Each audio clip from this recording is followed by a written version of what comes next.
I don't know if this has volume.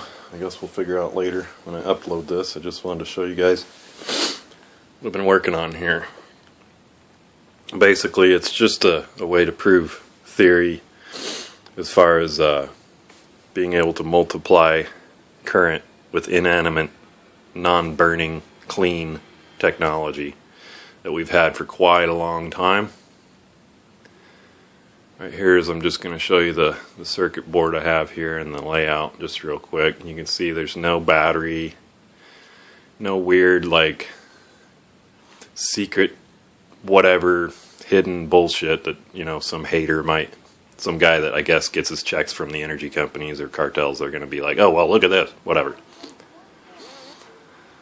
So what we have here is a toroid with the windings on each side equaling, and actually this is a really sketchy one. You can tell anybody that sees this and knows what I'm doing is going to be like, wow, I can't believe that works.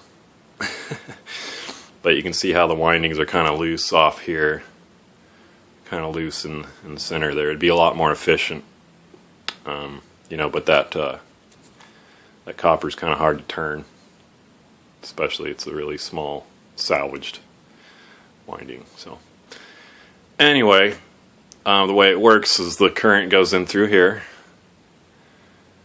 It goes through this coil, and also this current, you can see a jumper right here going over to this coil. So I have the same current coming in right here. This is going to be my power source. And you can see I have it jumped to this coil here, right here, and also jumped from this wire, this wire here, over to this coil. And what that does is it creates a magnetic field because you have current going clockwise one way and counterclockwise on the other way. So that creates that magnetic field, which accelerates the electrons in the copper wire here, the conductor. Makes that usable. So then you jump that over here to the resistor. Got a little tiny resistor here. It's about a 300 ohm resistor. This is potentiometer, which is kind of a bigger resistor that you can adjust it. It's 50,000 ohms. It's really way over the top. This really doesn't even do anything. I just put it in there just to see if it would actually do anything, and it really doesn't. If you were here, you could actually see the intensity of the light actually does increase as I turn this with the power supply attached. But you can't really see it on camera. Back here, trying to keep the light. Back here, this little guy, that's a little transistor, NPN transistor. And trying to keep the camera from not zooming out. But the configuration, you have a base, emitter, and collector, 3 legs on that transistor that basically sends a signal, a really fast signal, and creates your AC, I guess, whatever. So I'm gonna show you how this works. That LED right there, that's the same LED I have. Where did I put that? Right here. This guy right here. The same LED, same specs. I just have it attached to these clamps to give you the perspective. Let me put that down here. Let me give you the, see if the camera's going to pick it up. Light's dying on me here. Just to give you the specs of the LED. Let me focus, there we go. The very top one is the red one. Lens color, light color, red. You see the tolerance right here is 1.8 to 2 volts.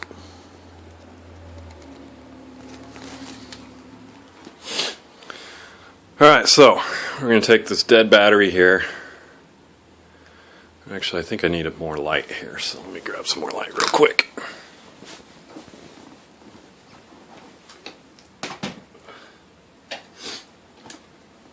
Let's see what that does. Is that better? Kind of set this up so it's not really tight. screwing with everything. Let's see if I can get that over there better. That work? A bit better? Slightly, I guess. All right. Okay, so first we'll do a little power test. This is my I've had this 9-volt for like 10 years, and it was lost for a long time, and then I found it. I haven't been able to charge it. Every charger I've used, it won't take a charge. And honestly, I don't know why I held on to this thing, but it's actually going to work well for this demonstration. So just going to give you a quick read. Got the negative. I'm going to try to keep my hands clear for all the negative naysayer haters that want to be like, oh, well, he's hiding, blah, blah, blah, blah, blah, blah, whatever. Just do it yourself, dude. So here. Okay. So we got a 1.28. See that? Okay. And this thing's totally dead. That's the myth with batteries. Even though they're totally dead, they're still good. And I'll even show you that. Where did that one go? This is a good one if I can find. Here we go. I found this battery in the parking lot at work. I think somebody probably just dropped it out of their vape or something, but it's a little gouged. You can see it's kind of scraped. I made sure to check that there wasn't any chemicals leaking out of it. I found it just sitting there in the street. I decided to take it home and test it. So let's do the negative here. The positive. And it turns out it's got 1.26 in it. Right? Wait. Huh. Alright. Okay. Throw that aside. So I don't need that. Alright, so what I'm going to do is first I'm going to hook up this LED. It's the exact same one that's in the circuit. I mean, I can switch them out, whatever, to prove. But honestly, just whoever has doubts on this, just go grab the stuff. Do a little bit of research. Do it yourself. This only costs a few dollars. And prove it to yourself. Instead of like attacking somebody else for actually physically getting involved and doing experimenting, and which is critical thinking and knowing for yourself, first-hand witness, what happens when you do things. You know, that's critical thinking. I mean, stop taking somebody else's word for it and do it yourself. And stop hating on other people that are. So, alright, here we go. I'm going to hook this, I'm going to try to keep the wires in view here, because all these naysayers like to say, oh, look, those wires are attached to a secret crap. So first I'll hook it up to this 9-volt we just tested. I use the yellow for negative because my black wires got lost. Okay, and you can see there's pretty much nothing going on there with that light. Alright, it's totally nothing. And I guess I'd have to use this light in the circuit because everybody's going to be like, oh, well, that light could be burned out. So, you know, it's only got a 2-volt. You know, I'd burn it out if I tried to test it, so. I'll actually take this bulb out while you can see me, alright? So I'm taking this one out. Okay. I'm going to stick this one in there.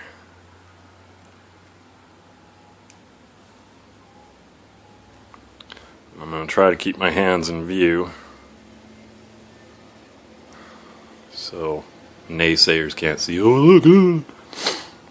So here, I bring up the board.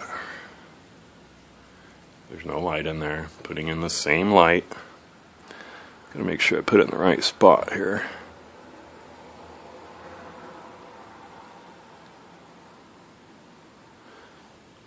Hopefully I'm keeping this in view.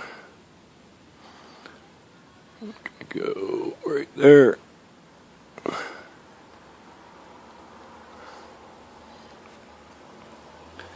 This is what naysayers make it a pain in the ass for you to do your experiments.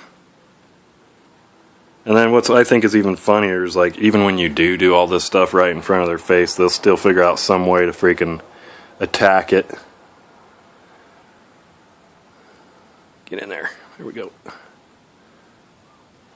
Okay.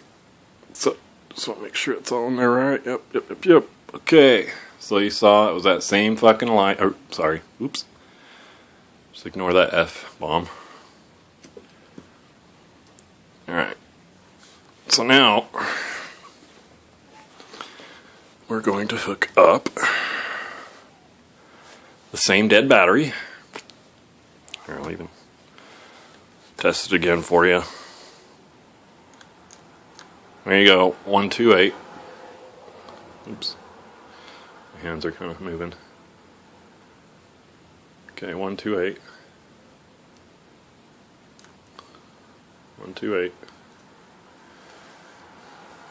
Alright, and now we'll hook this stuff up to that same dead battery here. Hopefully those wires are all in view so we don't have people say, oh, whatever. Okay. And here we go. Oop, the other clip fell off here. Hey, yeah, it's working now. You can clearly see the light is shining. Like I said, I could turn this. Might be able to see. I can see it here, but it's hard to see on the camera, the intensity difference when I turn the. Might be able to see it. You can see the difference in. But basically, that's how you take readily available technology, which is just an iron core wrapped with a conductor, to multiply the current you already have. So watch this. I'll even take off this one here, and I'll grab this gouged battery that I found in the parking lot. I'll just hold it. Negative. Positive. There you go.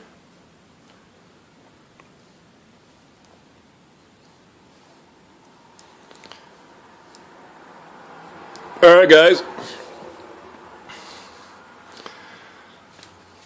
you can turn one of these into 3 of these with this technology.